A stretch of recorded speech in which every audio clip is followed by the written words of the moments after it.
And next we got NHL Face Off 2000. So this is a hockey game for the PS1, and it's pretty decent. I do like it. I think hockey is probably the most fun sports game you can possibly buy for any console. So I do have a bias to hockey, I guess. But is it like worth buying it now in 2023? Freaking no.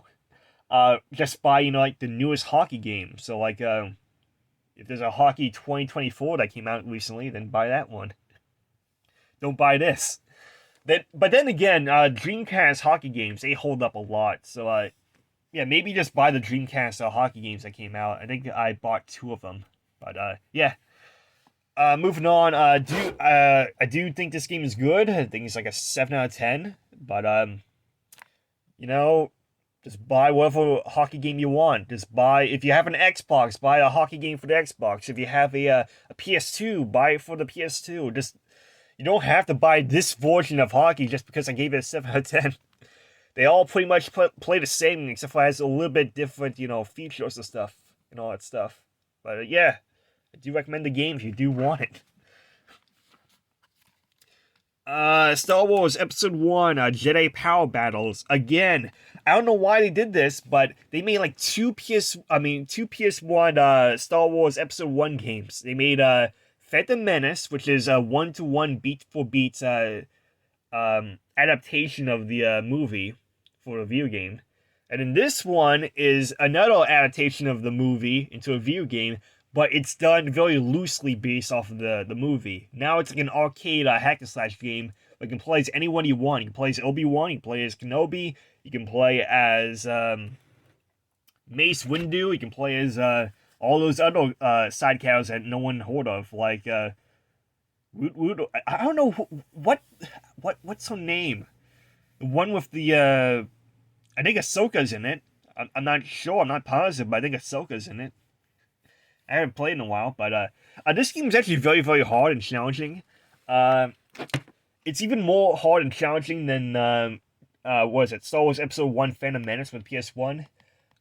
But this one has less clunky controls. It's more like just a very, very hard, difficult game. It's very arcadey. So it's like you only get like 4 lives, and then if you die 4 times, game over. You gotta start from scratch. It's very hard, very challenging, but it's kind of fun. I do enjoy it. So I'll give it like a 6 out of 10. Definitely worth your time. I don't think it's better than Phantom Menace Episode 1, but this game is pretty decent if you can get it. And I bought this game brand new at Cost Cutters again.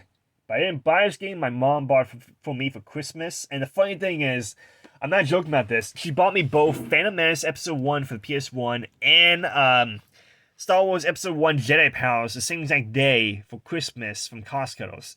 So she got me 2 different versions of Episode 1 Phantom Menace for the PS1. How did she not... Okay, because, parents, they don't know anything about video games and stuff. Like...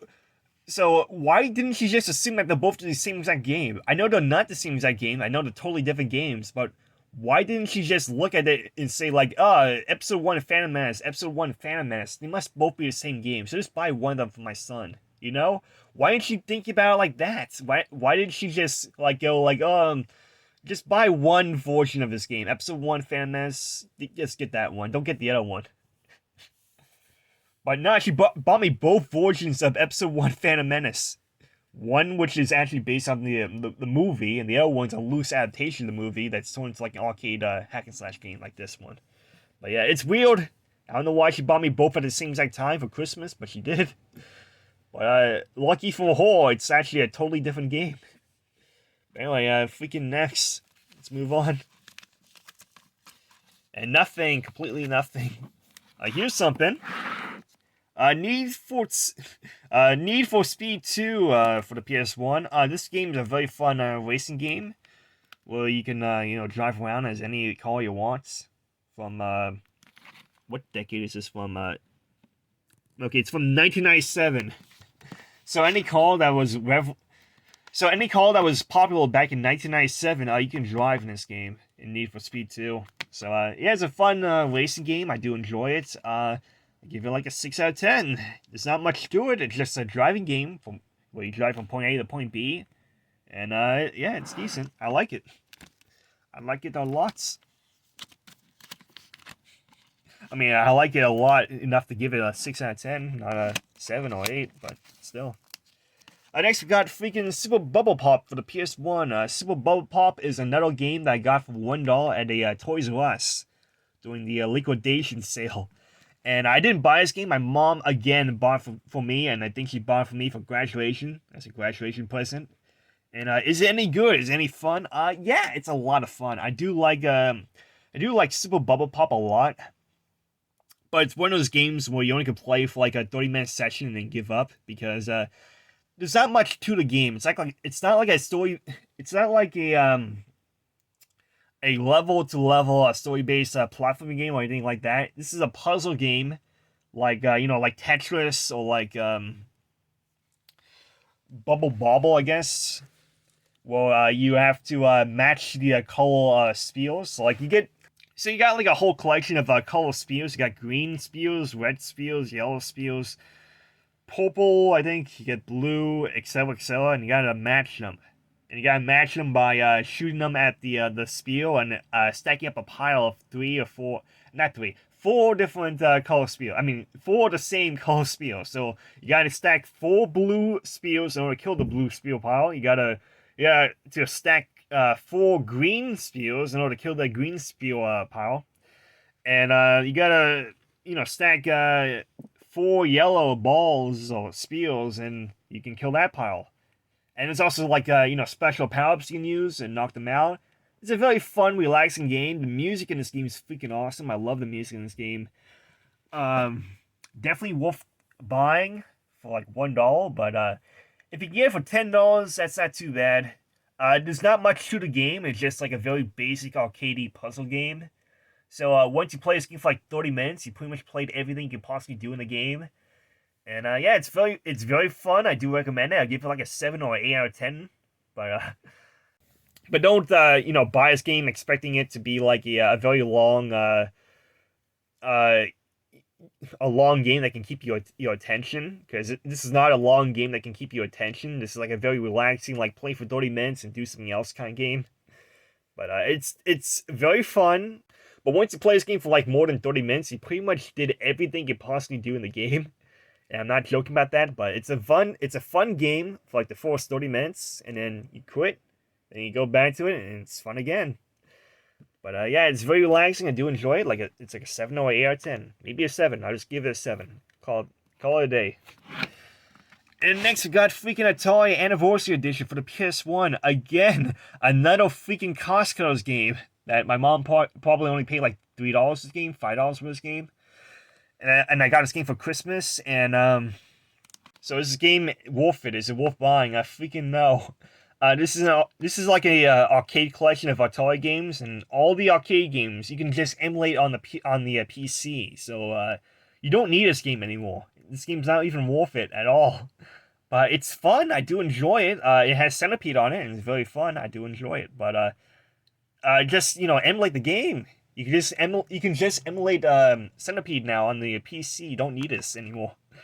So yeah, out of 10, save your money and just emulate on the PC. It's fun. It's better doing that than just getting the disc. But yeah, it's good. I do like it. Give it like a 7 out of 10. But don't buy it. Just emulate the game. Emulate the stuff. And well, anyway, that's it. That's all my loose disc PS1 games, and I'll move on to my actual jewel case PS1 games from now on. So, yeah. So I decided to get like a small stack of PS1 games to show you guys for right now. I don't have a lot of free time to record this at the moment, but I do have some time. So this is like a small stack of PS1 games. I have a lot more PS1 games than this, but this is not everything, okay? This is not everything I have. Just a little small stack, a little sample size stack for right now. But anyway, let's talk about some PS1 games. We got freaking Creatures for the PS1. I don't know where I left the cover for this PS1 case. I lost it a long time ago. It could be somewhere in my room, my old bedroom, or it could be long gone, maybe thrown in the trash. I don't know. But Creatures for the PS1. This is another game I got for $1 at Toys R Us. And again, this is another game that my mom got for me for a graduation present in elementary school. She was like, hey, you're graduating elementary school. Let's freaking get you Creatures for the PS1. The greatest game of all time. Freaking yeah. So this is a game that I do enjoy. I think it's like a 6 out of 10 game. It's like a pet simulator game. So it's a game where you gotta take care of these little creatures, these little gremlin things. Where you gotta feed them melons. You gotta play with them. You gotta make sure they're happy, and then you also gotta punish them if they do anything bad, because they can also kill each other in this game, by the way. So if you leave them alone for a little too long and don't punish them, if you don't feed them. They can attack each other, they can kill the babies and eat them. That's fun. I like that. But yeah, it's a fun game. I do enjoy it. It's a very, very slow game. So you have to be a certain kind of person who enjoys pet simulator games to enjoy this game. I show this game and I play this game with my friends Yash and Jammaster, and they hate this game. They didn't like this game at all. But I like it. I wouldn't say it's a masterpiece by any means, but it's like a 6 out of 10. If you know what you're doing, you'll have fun. Eventually, you'll have fun. But if you don't know what you're doing, you probably won't enjoy the game. But yeah, it's like a 6 out of 10. And when I say 6 out of 10, you have to enjoy pet simulator games in order to play this game. If you don't like pet simulator games, don't get this game, okay? You really have to enjoy very slow pet simulator games where you gotta feed your pet, where you gotta teach your pet right from wrong. You gotta teach your pet how to live life, how to do math. You gotta teach your pet everything under the sun, all that stuff. But yeah, decent. I do recommend if you like pet simulator games, but other than that, don't get it.